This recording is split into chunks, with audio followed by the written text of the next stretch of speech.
Bicentenaire au musée départemental d'art ancien et contemporain d'Épinal. Voulu par le conseil général de l'époque, le MUDAC, implanté sur le site de l'ancien hôpital Saint-Lazare, a depuis évolué son architecture et ses collections aussi.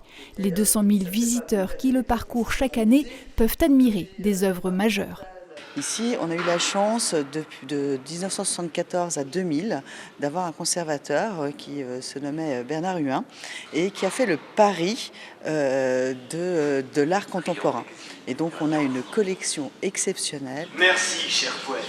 Pour fêter ces 2 siècles d'existence, une programmation variée a été élaborée, avec des temps forts répartis durant les 7 prochains mois. L'art, avec un grand A, s'invitera au musée pour valoriser les collections.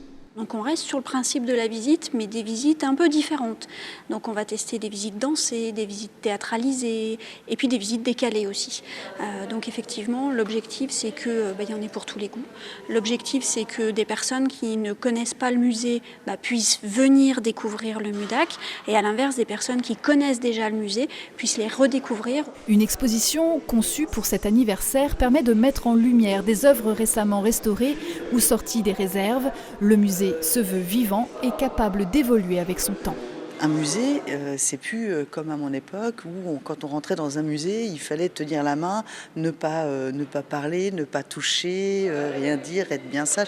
Non, un musée, il faut que ce soit vivant. On veut rentrer au XXIe siècle encore plus dans un musée participatif, un musée collaboratif qui nous permet d'être à l'écoute vraiment des visiteurs et de construire justement son avenir, l'avenir du musée avec lui. Si le musée conserve le passé, le MUDAC se tourne vers l'avenir. Une collecte patrimoniale est lancée, l'objectif étant de récolter cartes postales, affiches, objets anciens conservés par les particuliers et de s'interroger sur ce que notre époque veut transmettre aux générations futures.